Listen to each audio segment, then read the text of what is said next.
उसको जागृत करो। जागृति का सिद्धांत जो बाबा साहब अम्बेडकर ने किया है, उन्होंने बताया जैसे महिलाएं शाम को जब चावल थाली में लेती हैं तो उसमें वो चावल बीनती हैं, मैंने चूमती है।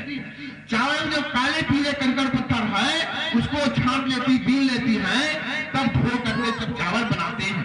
ऐसा ही है, बोले ना, ऐसा ही है। बाबा साहब अम्बेडकर कहते हैं जो सफेद चावल में जो काले रंग के कंकड़ पत्थर हैं वो तो कोई महिला निकाल लेती है, बीन लेती है, छान लेती है, लेकिन जो दुश्मन आपका है, जो आपका दुश्मन है, वो चावल के साइज का, चावल के ही रंग का, चावल के ही गुणधर्म का पत्थर कटवा दिया है और चावल मिक्स करवा दिया है। जब चावल में उसी रंग का पत्थर, उसी रंग की साइज का पत्थर मिक्स करवा दिया है, जिसको सफेद चावल में सफेद पत्थर दिखाई देता है, वह आदमी जागृत माना जाता है। उसको सही गलत की पहचान होती है। तो कम से कम हमको सही गलत की पहचान होना चाहिए। सही गलत की पहचान ना होने की वजह से आजादी के 75 साल बीत गए हैं। गुलामी में हमारी बेटियों के साथ कभी रेप नहीं होता था। आजादी के 75 साल में हम रेप नहीं रोक पा रहे हैं। रेप हो रहा है, गैंग रेप हो रहा है, आगजनी हो रही है, मर्डर हो रहा है। एक कैस भाग की कल्पना हम कर रहे हैं। रविदास जी ऐसा नहीं चाहते, रविदास जी ऐसा नहीं चाहते थे।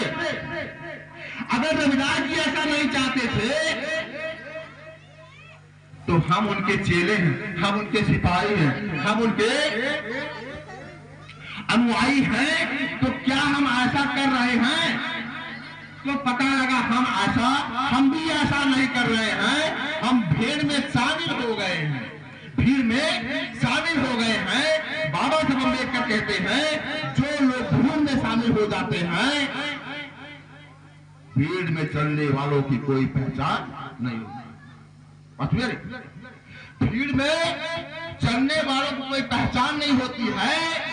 रविदास जब जीवन के पूरे जीवन भर असमानता खिलाफ, जाति के खिलाफ, भेदभाव के खिलाफ, पाखंड के खिलाफ, जो अत्याचार के खिलाफ उन्होंने जीवन भर लड़ाई लड़ा। हमें उस लड़ाई को आगे बढ़ाना चाहिए। यहाँ जो लड़ाई हम छेड़ रहे हैं ये समानता बनाम असमानता की लड़ाई है। इस मुल्क में कुछ लोग समानता को स्थापित नहीं होने देना चाहते हैं, विज्ञानवाद को स्थापित नहीं होना देना चाहते हैं। तो निश्चित तौर से एक विचार की लड़ाई है, एक विचार का द्वंद्व चल रहा है। रविदास जी की बातों को, बहुत सारी बातों को अपना कहते हुए एक कार्यक्रम में हमको और जाना है, इसलिए मैं बहुत सारी बातों का आपको ना बताऊंगा। इतनी बात जरूर कहते हुए चलता हूँ। कहते हैं कि अगर रविदास जी के विचारों को हम या साथ करेंगे, उनके मानेंगे विचारधारा को, तो निश्चित तौर से आप मान के चलिए समाज उन्नत की तरफ जाएगा। नहीं तो समाज का विकास नहीं हो पाएगा। तो निश्चित तौर से हमें रविदास जी के, संत जी के, इनको संत क्यों कहा गया, इनको संत शिरोमणि क्यों कहा गया, संतों में संत क्यों कहा गया? क्योंकि जो लड़ाई आपने लड़ी है 1500 लोग मिलकर के लड़ाई नहीं लड़ सकते थे। इस नाते आपको संत शिरोमणि कहा। जैसे मैं अकेले लड़ाई लड़ रहा हूँ आलापुर में और हजारों लोग मेरे बराबर नहीं है, हजारों लोग मेरे बराबर नहीं है, तो हजारों लोग का गुण है नहीं, हजारों लोग का गुण है नहीं। उसी तरह से जितने लोग संघर्ष कर रहे थे समाज में, हजारों एक तरफ रविदास जी एक तरफ झंडा गाड़ते थे। इस नाते इनको संत शिरोमणि कहा गया। अगर संत शिरोमणि कहा गया है तो हमें संत रविदास जी के जीवन को, उनके विचारों को जीवित रखना पड़ेगा। जीवित कैसे रखेंगे?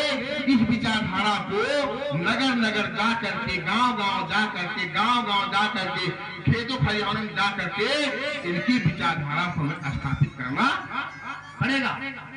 कहने के लिए हम बहुजन समाज के लोग हैं, 90% आबादी है, 85% आबादी है, लेकिन जब शिवरात्रि आ जाता पता चल जाता है कितने बड़े अम्बेडकरवादी। जब शिवरात्रि आ जाता है